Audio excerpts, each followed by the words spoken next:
What's his impact in the locker room going to be like, Big Will? Well, not only the locker room, but the receivers room. And if you look at those stats, that's great for 2 years. But Brandon Marshall has been the top receiver in the league for a while, for a long time. Entering his 12th season, just 2015, he was still one of the top receivers in the league. And a lot of that was not with great quarterbacks.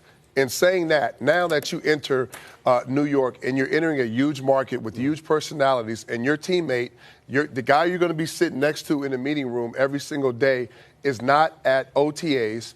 He's had some off-the-field issues. He's had some things internally that's kind of, you would say, have been distractions with the football team. You have a mentor now, a veteran, a savvy guy who's been through all that, a guy who understands the lay of the land of how to maneuver, how to rebound and reinvent yourself.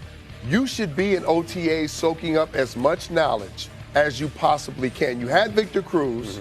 Now you got Brandon Marshall. Take advantage of it. It's important that you're there, not because we know you're a superstar. We know how talented you are, but the camaraderie with your team, to show them you're vested, to show them you're 100%. Don't send out a tweet.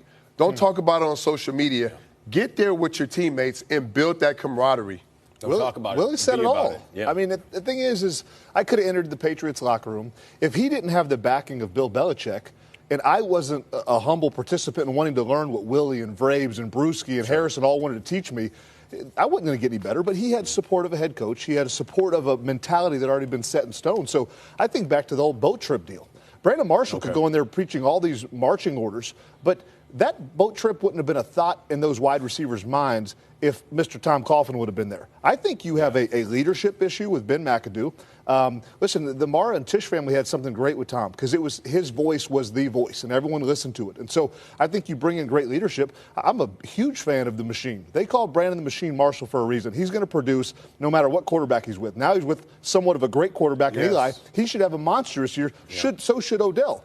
But it comes back down to what's the structure and disposition of your stars and your team. Odell should be soaking up everything Brandon has to offer because Brandon has to offer a lot. He's not even there. And it's not one